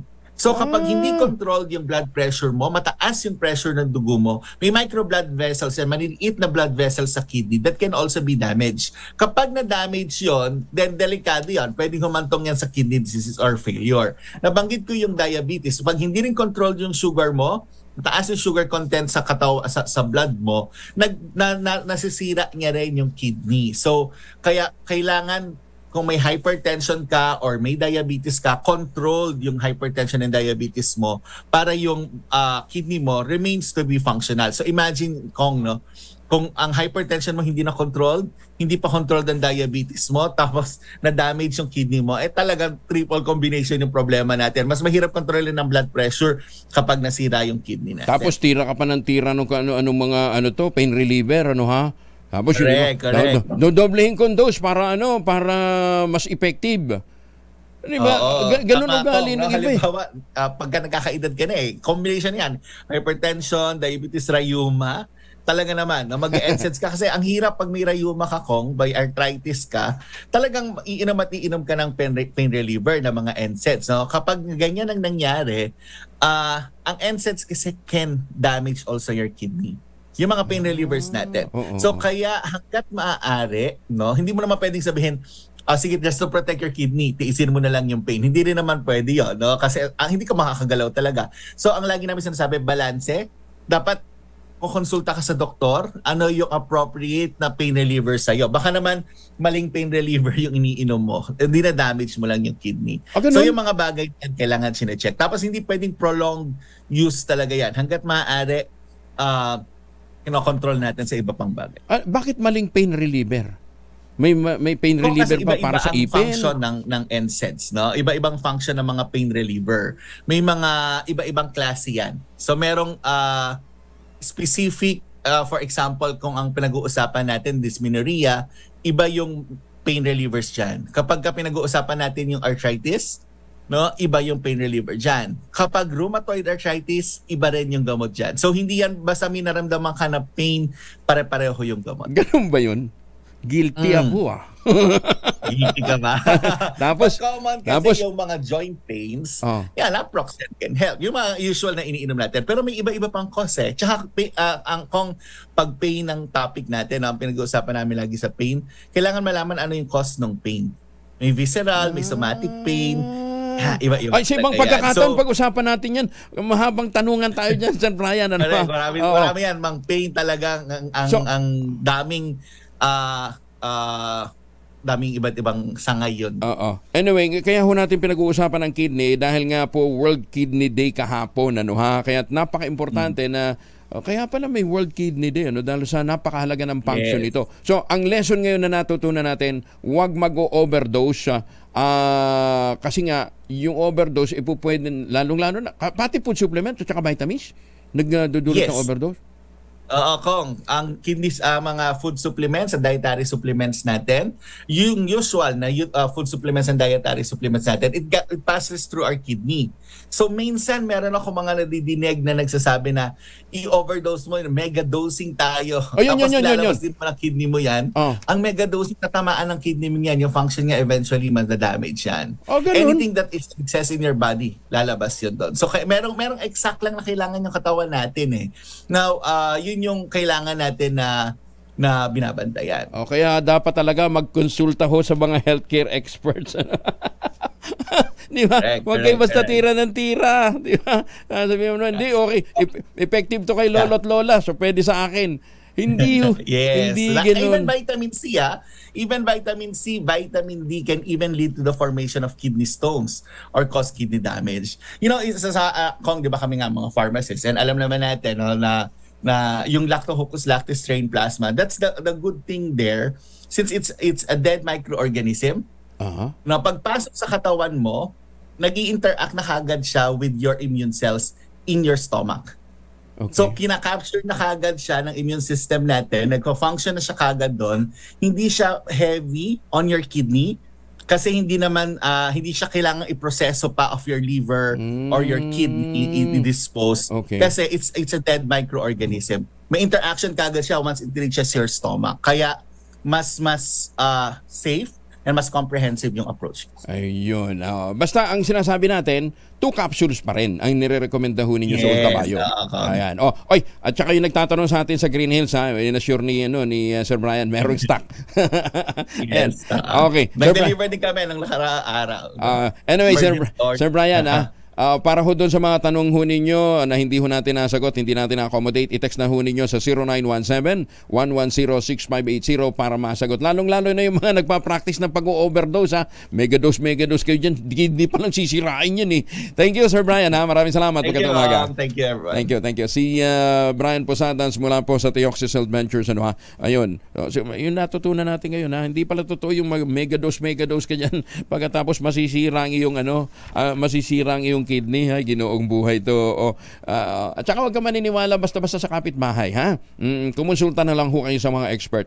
At si Sherwin Alparo ay nandyan sa Quirino Grandstand sa harap ng Ermita Police Station. Huwag kayong mag-alala. Hindi ho kayo huhulihin pag pumunta kayo dyan. Si Sherwin lang manghuhuli para bigyan ng 1,000 yung swerteng winner. Maganda umaga, Pilipinas! 5:25. Champion. Maganda umaga, Pilipinas! Ay, maganda umaga kay Kevin Ong. Good morning, Kevin Ong ng Agri Party List. Kevin Ong, umayos-ayos ka ha. Batiin lang natin. Kevin Ong ng Agri Party List, magandang umaga sa iyo ha. Ay, magandang umaga ho sa mga taga Maynila. Swerte ho ng mga taga Maynila ha. Number 1 na pala sila ngayon sa traffic pagdating ho sa buong Southeast Asia. Ay, sus may Ginoo, tinalo na natin ang Jakarta. 10 the most traffic jam in Southeast Asian cities in 2023. Number 1 na ang lungsod ng Maynila. Ang average 27 minutes, kalahating oras. Thank you ha. Ay, sus may Ginoo. Swerte talaga ng mga taga Maynila ha. Sikat na tayo ngayon. Para tayong Chocolate Hills. Report muna ng ating mga kasamahan sa labas na impilan, pero huwag niyong kalimutan magmaon ho ng Family Alcohol. 2 formulation ng Family Alcohol na pwede nating pagpilian sa mga biyahe natin. Yung Family 70% isopropyl alcohol, especially prepared for clinics, hospital, pharmacies, laboratories. Pero okay na okay din po sa mga households ha. Very effective yan sa disinfection at sterilization.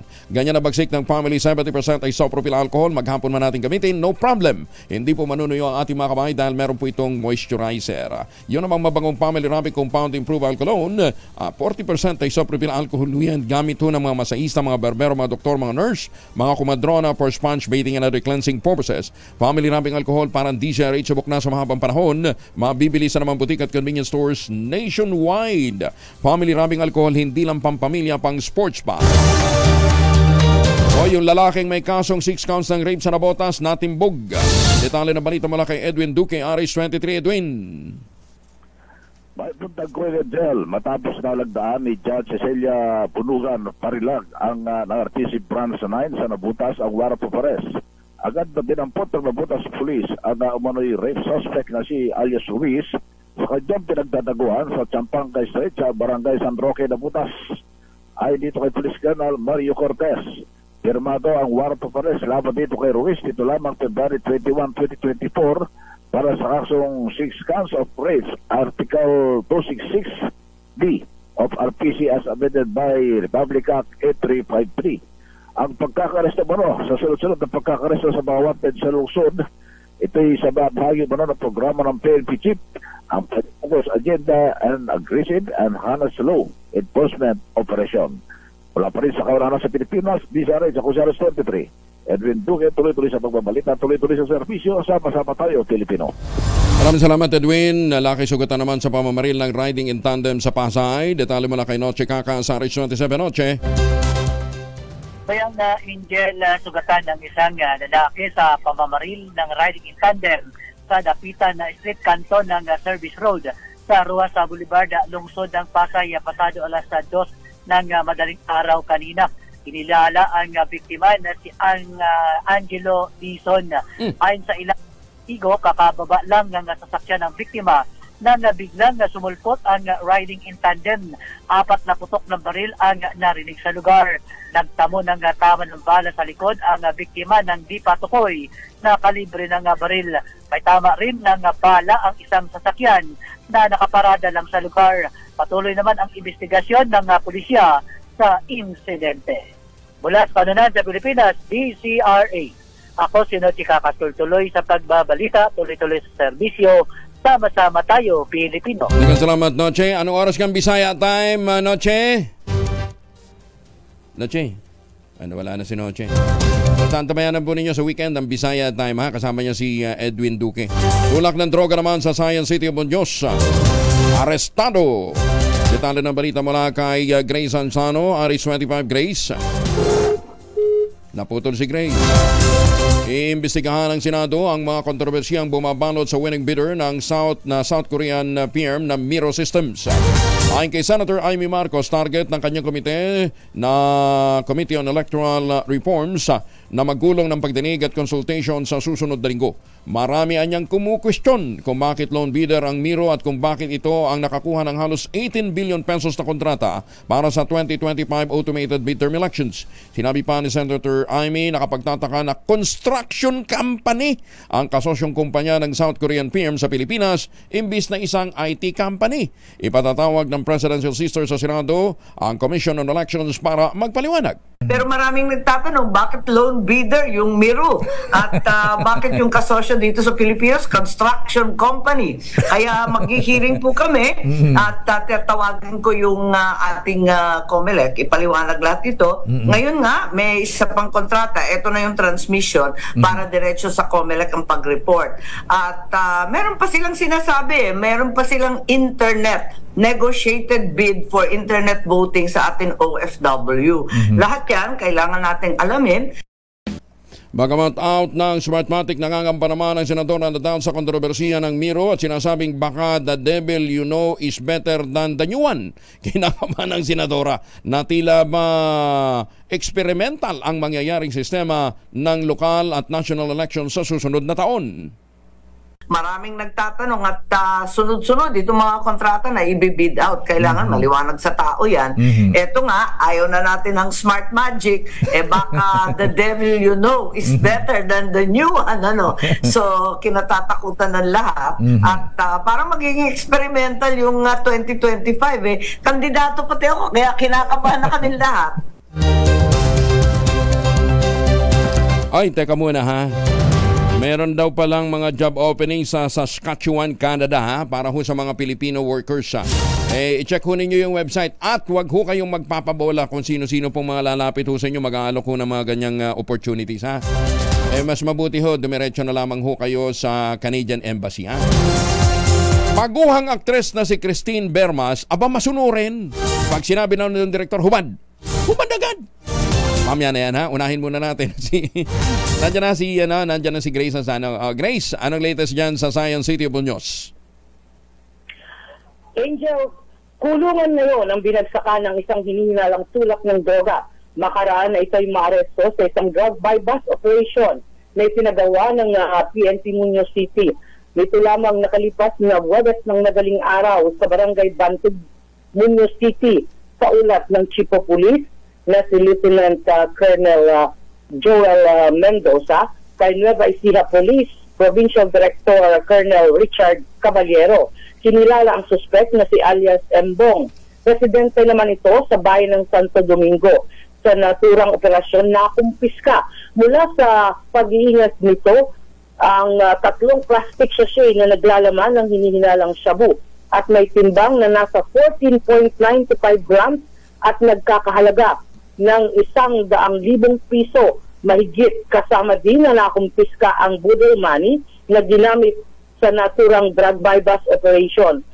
Na gayon din itong motorsiklo na gamit ng suspect. Naharap naman ang suspect sa kasong paglabag sa Republic Act 9165.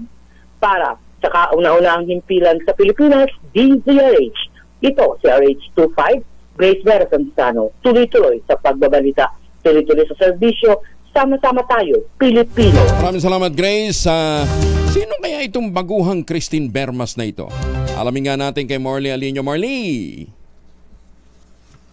Gising na ang showbiz, rampa na Pilipinas. Good morning, Kuya Angel. Ibang klase pala, Kuya Angel, ang baguhang aktres na si Christine Bermas, na kung saan ay hindi lang sa bibig, kung hindi sa paggawa. Aba pala ba ng naturang aktres kapag sinabi pala ng direktor na hubad, at wala siyang pakialam kung ano ang makikita sa kanya. Kaya nga dito sa latest na movie niyang Rita, ay walang pakundangang ibinuyang-yang ng naturang dalaga ang dapat mabuyang-yang sa kanya. Ipinahawak niya sa 3 lalaki ang dapat mahawakan sa kanya.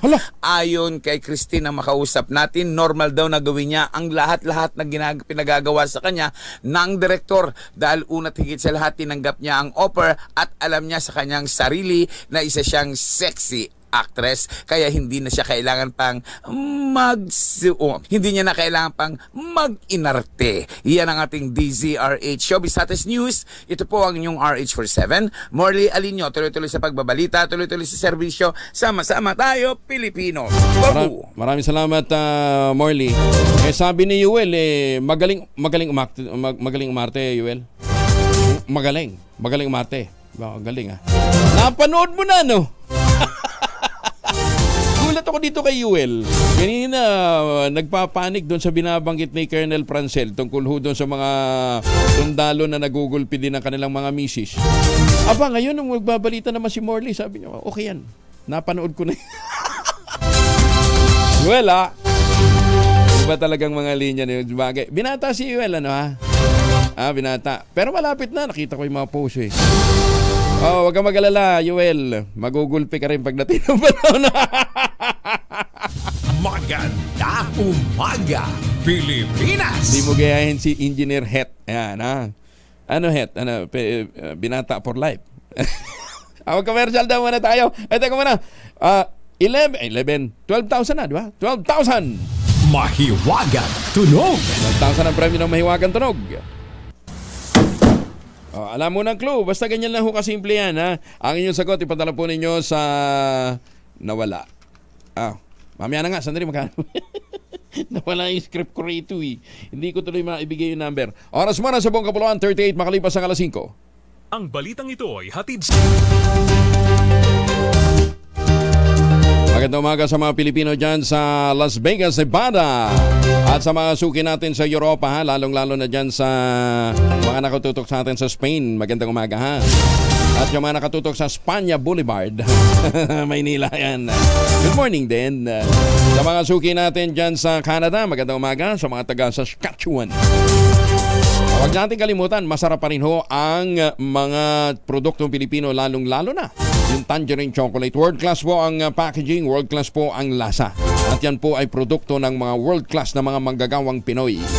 Mga magsasaka sa lalawigan ho ng Quezon yan, mga magniniyog na dating umaasa sa kopra, ngayon ay mga MSMEs na. Pinuproduce ho nila tangerine chocolate. Available sa 0919-095-5935. Natulong nga po ni Dr. Helen Tan yung pong mga magniniyog na dating umaasa sa kopra, ngayon mga MSMEs na. At ang pinuproduce nila dekalidad na cacao beans mula po sa mga planting material na hinakot ni Dr. Helen Tan mula sa Davao.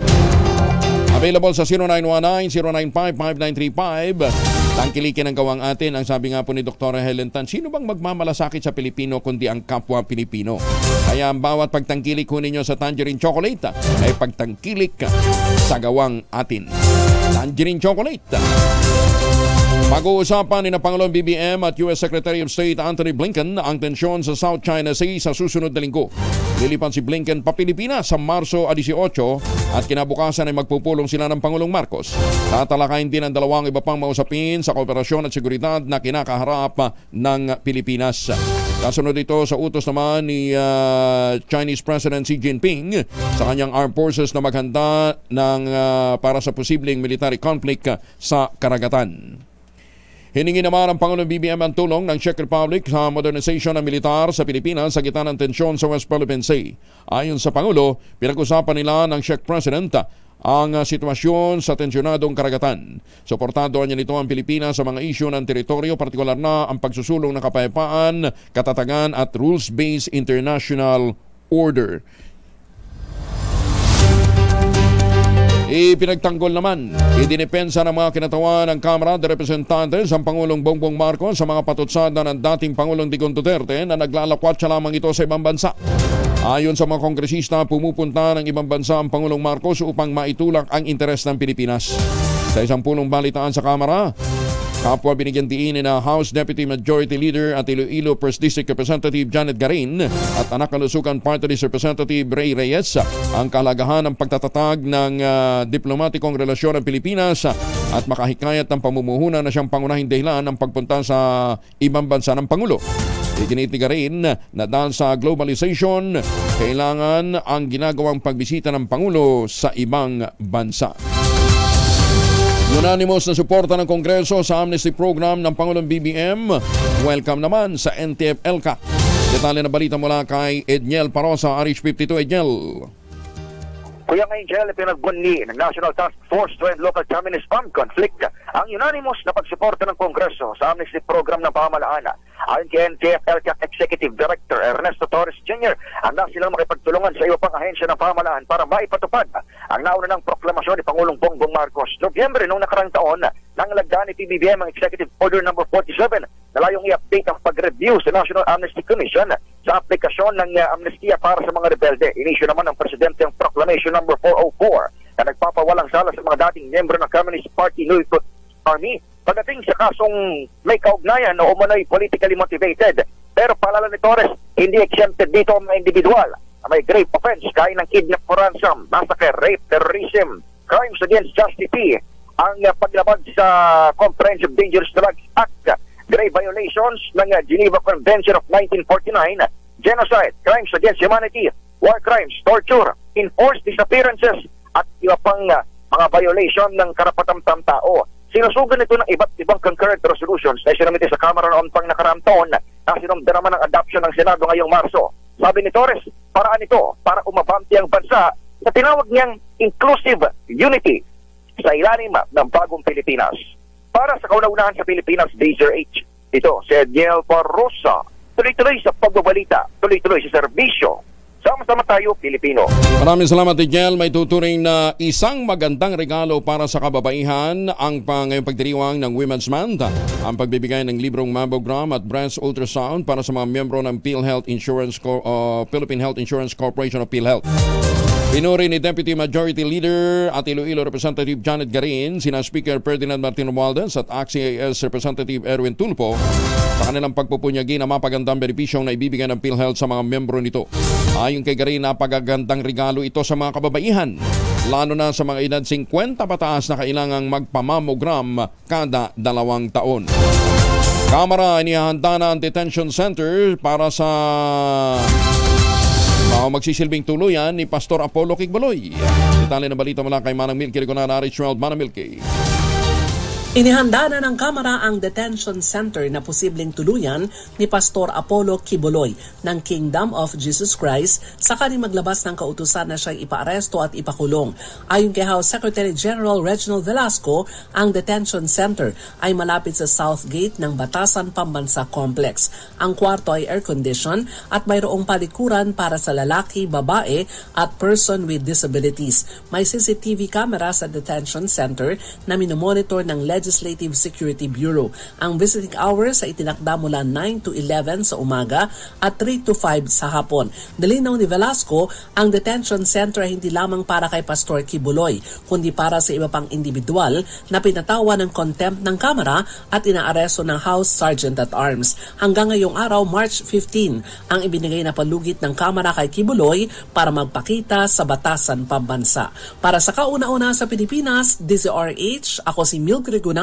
Tuloy-tuloy sa pagbabalita, tuloy-tuloy sa serbisyo, sama-sama tayo, Pilipino. Maraming salamat, Manang Milky. Maganda umaga, Pilipinas! Oy, para ho doon sa mga naghahangad na matupad ang pangarap na magkaroon ng sariling bahay, 20,000 pesos all-in down payment. Pwede nang maglipat bahay agad after 7 days ng take-out ng Pag-ibig Housing Loan. Yan ho yung pinakamura na ready for occupancy unit sa housing industry ngayon with easiest term, 5% down payment lamang, pwede pang gives.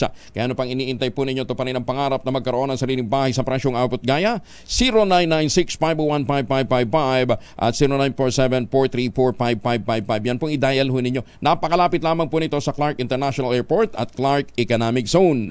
Kaya, samantalahin nyo yung pagkakataon. Kasi kung ngayon ho kayo magpapareserve, may chance pa ho kayong manalo ng trip for 2.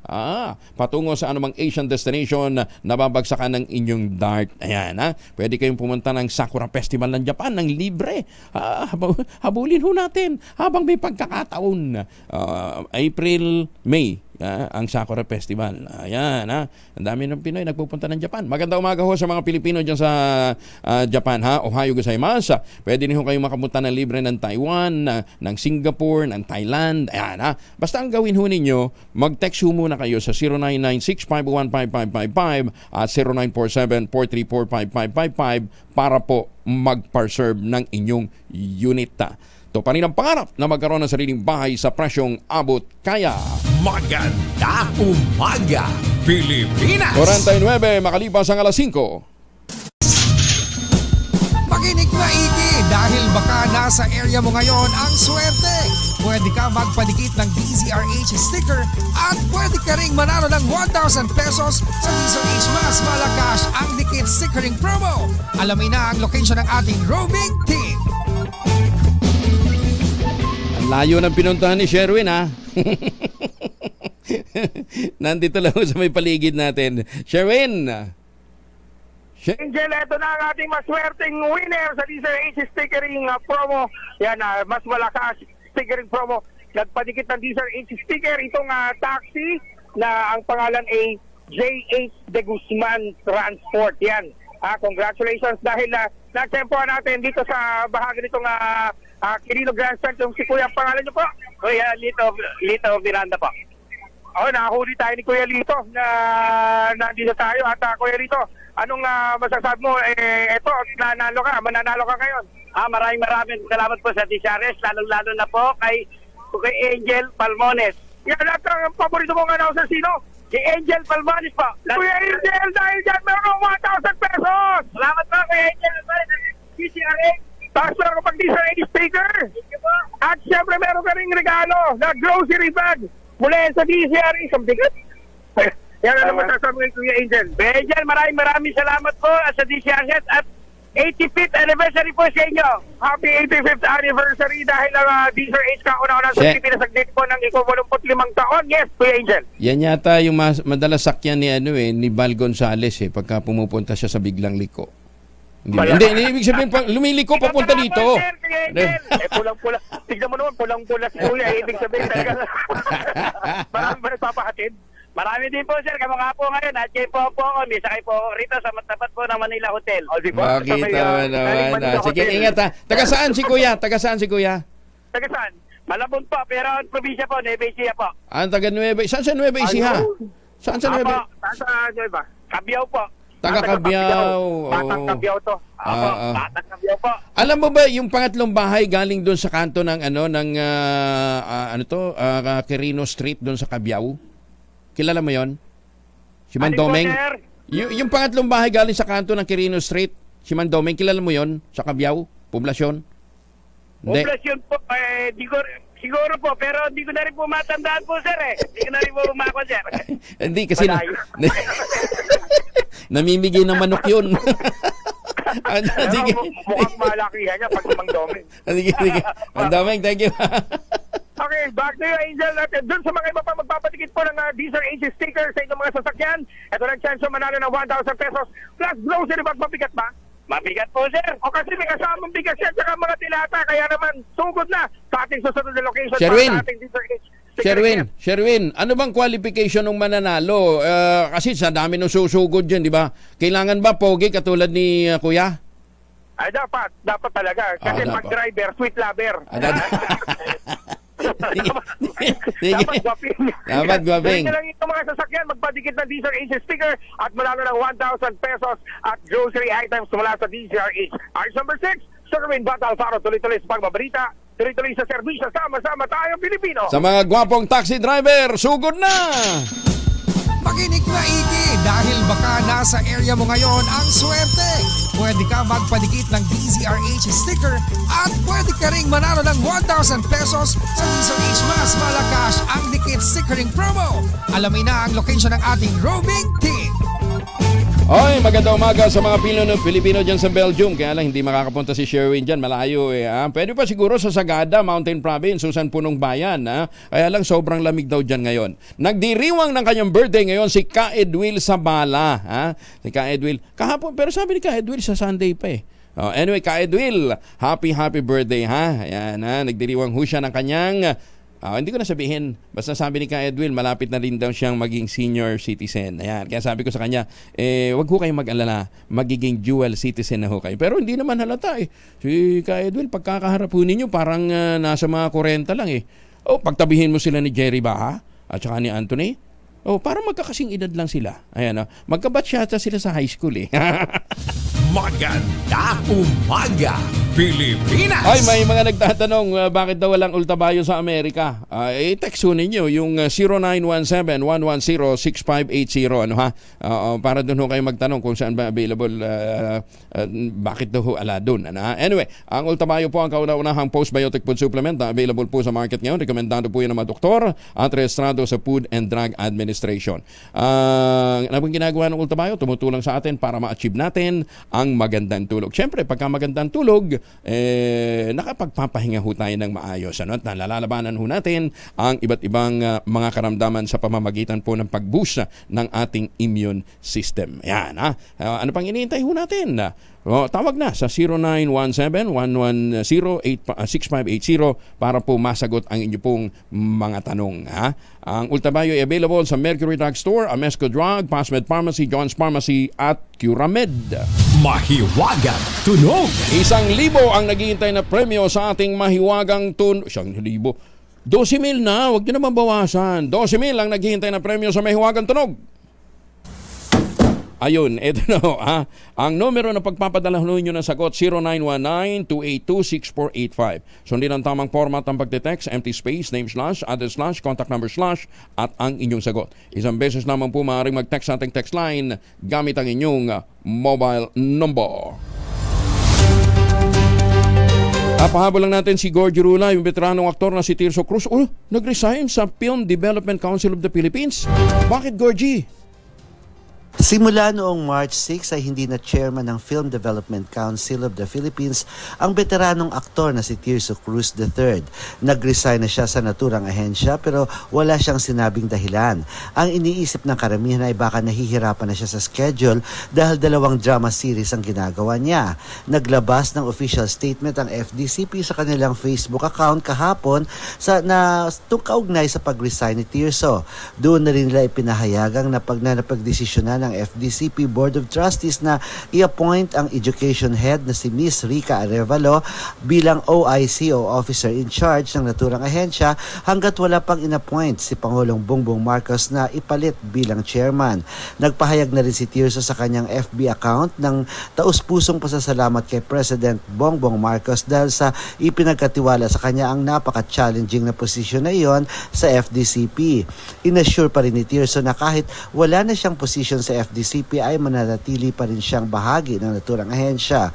Bahagi ng kanyang pahayag, "This is not the end. I may no longer be the chairperson, but I will always be a part of the FDCP. I will continue to support the Philippine film industry as an actor and as a private citizen." End of quote.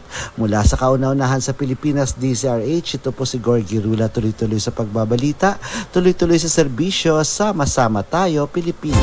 Susunod ng po 2x2 at ang ACS Balita. Kuya Angel po, nag-iwan sa inyo na isang magandang umaga. Maraming salamat sa inyo walang sawang pagsubaybay, pakikinig at pagtitiwala. Magtanim ng kawayan para sa kalikasan at kabuhayan.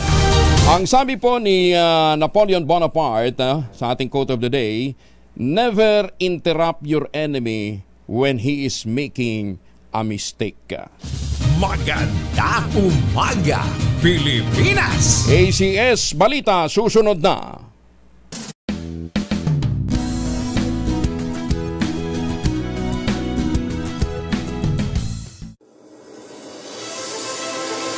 Sa pagdiriwang ng